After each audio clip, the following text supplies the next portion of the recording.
والصلاة والسلام على سيد الأنبياء والمرسلين محمد وآله وأصحابه أجمعين. أما بعد فأعوذ بالله من الشيطان الرجيم. بسم الله الرحمن الرحيم. يا أيها الذين آمنوا اتقوا الله حق تقاته ولا تموتن إلا وأنتم مسلمون. محترم معزز بزرگوں، بھائیوں، عزیز دوستوں، اس وقت ہم لوگ نکاح کی تقریب میں شریک ہیں. کوئی دلہن کی طرف سے اور بعض دلہا کی طرف سے اور بعض دونوں کے بھی دوست ہوتے ہیں جن کو اللہ نے ذریعہ بنا کر اس رشتے کو قائم کرایا. تو الحمدللہ نکاح ایک ایسا بندھن ہے جس کے ذریعے سے اللہ تعالی رشتوں کو بڑھاتا چلا جاتا ہے. بہت سارے لوگ نسبی رشتے سے تعلق رکھتے ہیں، بہت سارے وہ سحری رشتے سے تعلق رکھتے ہیں. نسب و سحرا، قرآن نے دونوں رشتوں کا ذکر فرمایا. یہ اپنے آبا و اجداد کا رشتہ اور یہ ایک سسرال کا رشتہ.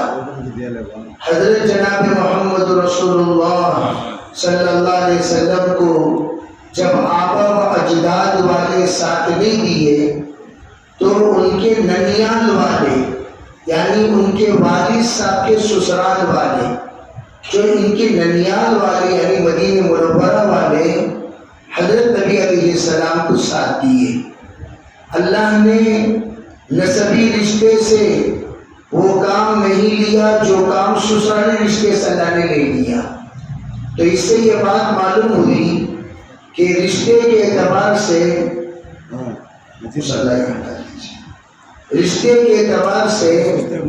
کہ اللہ تعالیٰ نے سسرالی رشتے کو بھی قابل قدر بنایا ہے. تو اس لیے عام طور پر ہمارے اکابر یہ فرماتے ہیں اللہ نے سسرالی رشتے میں 3 طرح کی خوبیاں اللہ نے عطا فرمائی. اگر آپ کو کسی بھی اعتبار سے کمی اپنی اولاد میں محسوس ہو، یعنی آپ کے اولاد میں کوئی حافظ نہیں، آپ کے اولاد میں کوئی عالم نہیں، آپ کے اولاد میں کوئی مفتی نہیں، جیسے مثال کے طور پر آپ کے اولاد میں کوئی ڈاکٹر نہیں، انجینئر نہیں، پروفیسر نہیں، اگر آپ اپنے نسلوں میں پڑھے لکھے لوگوں کو جوڑنا چاہیں تو اللہ نے نکاح کا ایک ایسا رشتہ بنایا ہے کہ آپ کے سلسلے میں ایسے پڑھے لکھے لوگوں کا رشتہ ہو سکتا ہے. اگر بیٹا عالم نہیں بن سکا تو کوئی بات نہیں، اللہ تعالیٰ ایسی توفیق اور ایسا موقع دیا کہ آپ اپنے داماد کو عالم بنا دو. بیٹا اگر پروفیسر نہیں بن سکا کوئی بات نہیں، داماد کو پروفیسر بنا کر ایک پروفیسر کو نکاح کرا دو. تو اس اعتبار سے اللہ تعالیٰ خاندان کی ترقی کے فیصلے فرماتے ہیں. کئی ایسے رشتے ہوئے ہیں کہ رشتوں کے بعد اللہ نے خاندانوں کی تقدیریں بدل دی. تو میں یہ عرض کرنا چاہتا ہوں شادی کو صرف ہم لوگ ایک معمولی چیز نہ سمجھیں. اللہ نے اس کے ذریعے سے بہت سارے فوائد دنیا اور آخرت میں رکھے ہیں.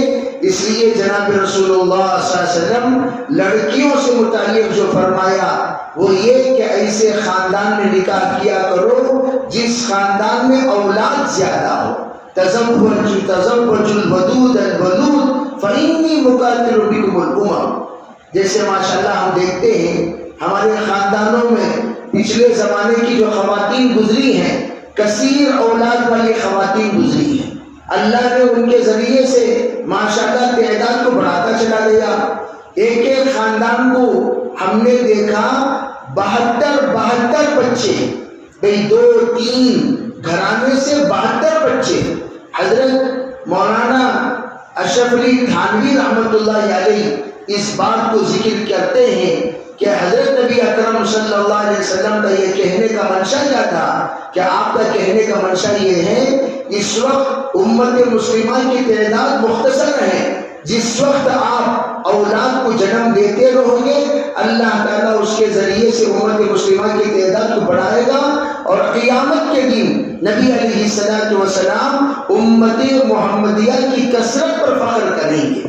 تو میں یہ عرض کرنا چاہتا ہوں کہ ماشاءاللہ اللہ رب العزت نے ایسے خاندانوں سے ہمارا رشتہ کرایا، اللہ سے خوب دعائیں بھی کرتے رہنا چاہیے کہ اللہ ہمیں جلد از جلد صاحب اولاد بنا، یا اللہ ہمارے نسلوں میں نیک اور صالح بچے بنا، اور ہمارے نسلوں میں برکت عطا فرما۔ علماء نے عجیب بات کہی، بعض مرتبہ گھر میں ایک بچہ ہوتا ہے، وہ ایک بچہ دوسرے گھروں کے 10 بچوں پر بھاری پڑ جاتا ہے۔ کس اعتبار سے؟ صفات کے اعتبار سے، کردار کے اعتبار سے، اخلاق کے اعتبار سے، عادتوں کے اعتبار سے، فطرت کے اعتبار سے، سخاوت کے اعتبار سے، محنت کے اعتبار سے اس طرح کی اولاد اللہ سے مانگنا چاہیے۔ اولاد کی برکت کا مطلب یہ نہیں کہ اولاد زیادہ سے زیادہ ہو، تو علماء کہتے ہیں یہ تو یہ ہے کہ اولاد کی تعداد میں بھی اضافہ ہو، یہ بھی ہونا چاہیے، لیکن اولاد جتنے ہیں وہ برکت والے بنے، یعنی زیادہ سے زیادہ عمر پائے، زیادہ سے زیادہ ان سے خیر کا کام وجود میں آئے، اس طرح کی بھی دعا ہونی چاہیے۔ الغرض میں یہ عرض کرنا چاہتا ہوں، شادی نکاح جو کرتے ہیں اس میں لڑکے کے اندر چند چیزیں دیکھی جاتی ہیں، لڑکیوں میں چند چیزیں دیکھی جاتی ہیں، جیسے شرعی اعتبار سے دیکھنے کو کہا جاتا ہے۔ ان تمام چیزوں کو دیکھنے کے بعد ماشاءاللہ شادی کا ایک رشتہ متعین ہوتا ہے، طے کیا جاتا ہے، اور اس میں خاص طور پر علماء فرماتے ہیں 4 باتوں کو مد نظر رکھنا چاہیے۔ کبھی یہ نہیں سوچنا چاہیے یہ پرائے ہیں، یہ پرائے ہیں، یہ پرائے ہیں۔ فرمایا شادی ہو گئی، شادی ہونے کے بعد 2 بدن ایک جان ہو جانا چاہیے، 2 بدن ایک جان ہو جانا چاہیے، 2 دل اور ایک دھڑکن ہو جانا چاہیے، جس کو کہتے ہیں نسبت اتحادی، تیرا میرا۔ آج کل ماشاءاللہ چیزوں میں نام لکھ کر لکھنے کی بھی بہت اچھی عادت شروع ہو گئی ہے۔ پہلے زمانے میں نام لکھ کر نہیں لیا جاتا تھا، شادی کے وقت ہی نام لکھ کر لے لیتے ہیں، کیوں؟ تقسیم کے وقت میں آسانی ہوگی۔ کتنی اچھی نیت ہے دیکھو ماشاءاللہ۔ ارے بھائی نام لکھ کر لینے کی کیا ضرورت؟ جب دونوں ایک ہو رہے ہیں اب چیزوں میں نام کی کیا ضرورت؟ جب دونوں کا دل ایک ہو رہا ہے، دونوں کا نظریہ ایک ہو رہا ہے، دونوں کی زندگی ایک ہو رہی ہے، تو ہماری دعا تو یہ ہونی چاہیے، ارے بھائی ان کی زبان میں ہماری ہر چیز میں ہماری آئے، یہ تیری یہ میری نہ آئے۔ حیرت ہوئی بعض مرتبہ وہ الماری دیکھ کر، جس الماری میں راجا رانی الماری، یعنی 2 الماریاں ہیں، اس میں لڑکی کے کپڑے ہوں گے، اس میں لڑکے کے کپڑے ہوں گے، کپڑوں میں بھی تقسیم ہو گئی۔ پہلے تو زمانہ یہ تھا کہ ایک ہی پیروں میں زندگی پر شوہر اور میاں بیوی دونوں کے کپڑے ہوا کرتے تھے، اس میں کسی بھی طرح کی پرائیویٹ کوئی بات نہیں ہوتی تھی، لیکن یہاں میری بیرو تمہیں کھولنا نہیں، تمہاری بیرو میں کھلتی۔ میرے عزیز بھائیوں، یہ تمام چیزیں محبتوں کو ختم کرنے والی چیزیں ہیں، ان چیزوں کو پہلے ختم کرو، نیت پہلے درست کرو، نیت پہلے درست کرو۔ ابتدا ہی میں کشت اول کیوں لہد معمار کچ، تاثریا میں ربط دیوار کچ، شروع ہی سے ٹیڑھی نیت ہوگی، اوپر تک بھی پورے ٹیڑھے ہی ٹیڑھے رہیں گے۔ تو اس لیے روز اول سے ایسا اتحاد کی نیت کرنا، ایسی اتفاق کی نیت کرنا، بیٹی یہاں سے تیرا ڈولا اٹھ رہا ہے، تیری ڈولی اٹھ رہی ہے، اور وہاں سے تیرا جنازہ اٹھے۔ یہ نصیحت پرانے لوگوں کی ہوا کرتی تھی، تو بچیاں جو جاتی تھی ماشاءاللہ سب دیکھتے ہیں، سمجھتے ہیں اس بات کو۔ ہماری دادیاں، ہماری نانیاں اپنی پوری زندگی ایک ہی گھر میں گزار کر، ایک ہی شوہر کے ساتھ رہ کر آخری دم تک اللہ نے ان کو خیر آباد کر دیا۔ اسی طرح آج بھی ہمارے اسلاف کہتے ہیں جب نکاح قبول کرنے کا وقت آئے، نکاح قبول کرنے کا نمبر آئے، اس وقت نیت کرو یا اللہ جنت تک لے جانے کی ذمہ داری قبول کرتا ہوں۔ کہاں تک؟ یہاں تک نہیں، جنت تک۔ کیوں جنت تک؟ اس لیے کہ بھائی دنیا میں تو یہ دلہن آپ کی رہی، آپ کی خاتمہ رہی، آپ کے لیے زندگی کی قیمتی لمحات۔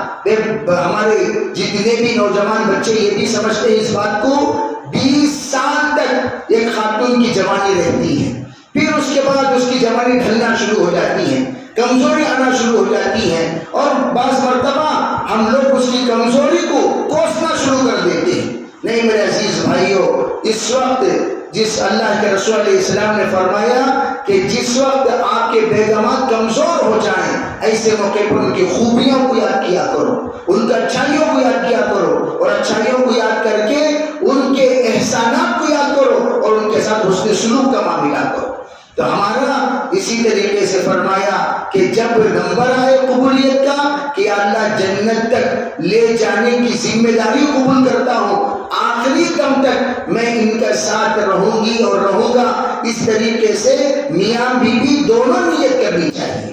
اور پھر فرمایا جب الحمدللہ نیت ہو گئی، ایجاب و قبول ہو گیا، اب مسنون طریقے کے مطابق عام طور پر ہمارے پاس الٹے سیدھے رسومات، ایسے بیکار چیزیں ہمارے خاندانوں میں آ گئی ہیں جن چیزوں کا کوئی شریعت سے تعلق نہیں، اسلام سے کوئی تعلق نہیں، شریعت سے جو تعلق ہے وہ چیزیں ہم چھوڑ دیتے ہیں۔ حضرت جناب محمد رسول اللہ صلی اللہ علیہ وسلم جس وقت حضرت فاطمہ الزہرا کو رخصت کی، اس وقت میں حضرت فاطمہ کا ہاتھ حضرت علی کے ہاتھ میں دے کر آپ علیہ الصلوۃ والسلام نے دعا کراتے ہوئے، دعا پڑھتے ہوئے آپ نے ایک مخصوص عمل کیا۔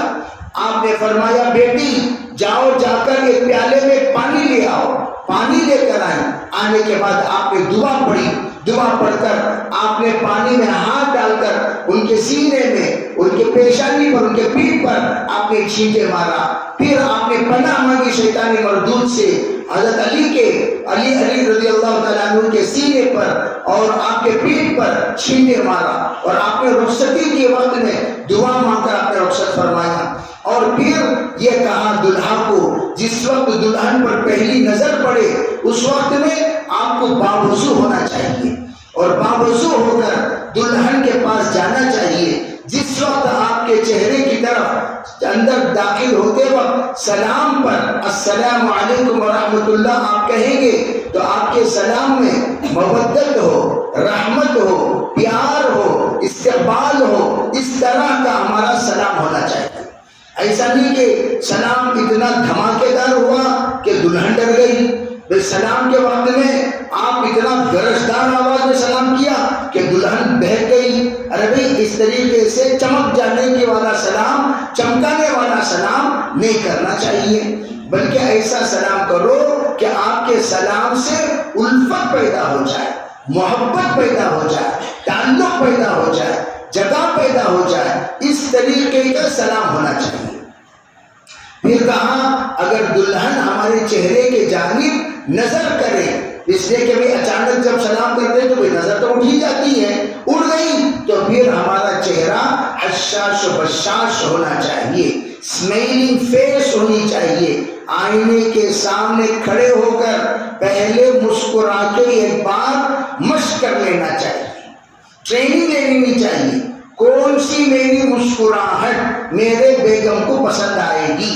تمہاری مختلف قسم کی مسکراہٹیں ہیں، بعض مسکراہٹیں ہیبت والی ہیں، بعض مسکراہٹیں رحمت والی ہیں، بعض مسکراہٹیں حقارت والی ہیں، مسکراہٹ الگ الگ قسم کی ہوتی ہیں۔ تو وہ ایسی مسکراہٹ جس پر آپ کی بیگم آپ کی طرف نظر پڑا دیکھتے ہی، ایک بار ان کی نظر پڑتے ہی ان کے دل میں جگہ لینے والی مسکراہٹ آپ کی ہونی چاہیے۔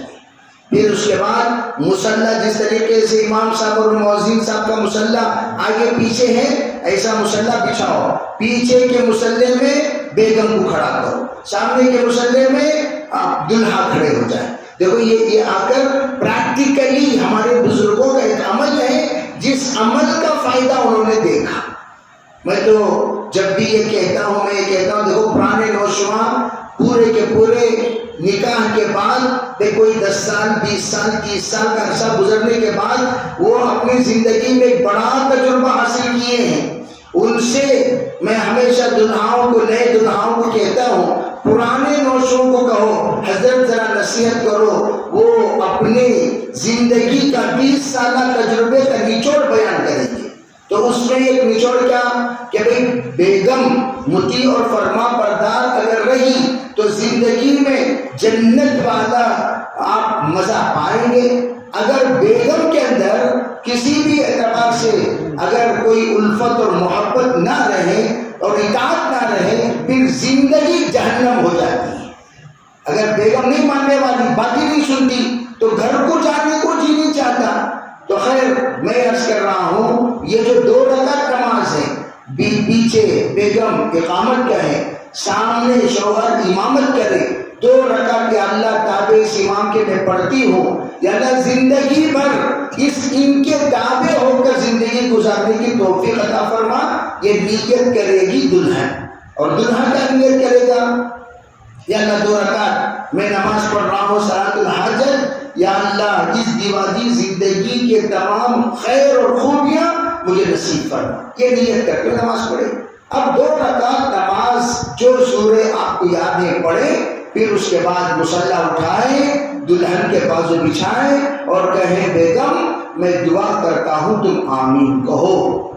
آپ دعا کریں، وہ آمین کہے گی، اور پھر ان سے کہیں گے آپ بھی دعا کرو، میں بھی آمین کہتا ہوں۔ کریں تو بہت اچھی بات ہے، تو سری ہی خاموشی سے ہی وہ دعا کریں اور آپ آمین کرتے رہیں۔ تو یہ دعا حضرت شیخ فرمایا کرتے تھے ضرور اللہ تعالیٰ قبول کریں گے۔ اور اس کے ساتھ آخری بات یہ فرمایا کہ نماز قضا نہ کریں، خصوصاً فجر کی نماز و قضا کیے بغیر جو جوڑا رہتا ہے، فرما بردار اولاد پیدا ہوتی ہے۔ جو تہجد کا اہتمام کرے، اللہ ان کے نسلوں میں اولیاء اللہ پیدا کرتے ہیں۔ نیت کرو انشاءاللہ جو باتیں سنی گئی ان تمام باتوں پر انشاءاللہ ہم سب عمل کریں گے۔ اس میں پرانے نوشوں بھی عمل کر سکتے ہیں، خالی نئے نوشوں عمل کرنا کوئی ضروری نہیں۔ پرانے نوشوں، جس وقت میں نے یہ نسخہ پرانے نوشوں کو دیا، ماشاءاللہ کئی نوشوں آ کر شکریہ ادا کریں۔ ہماری بیگم بہت جھٹخفت ہے، جب سے میں یہ نماز پڑھنا شروع کیا، سال میں ایک بار پڑھو، 6 مہینے میں ایک بار پڑھو، یعنی تو بھئی اللہ موقع دیا مہینے میں ایک بار پڑھ لو، کوئی حرج نہیں۔ پڑھا تو اس وقت سے لے کر میرے بیگم کے اندر نرمی آ گئی ہے۔ سب کریں گے بھی انشاءاللہ، اللہ تعالیٰ عمل کی توفیق عطا فرمائے۔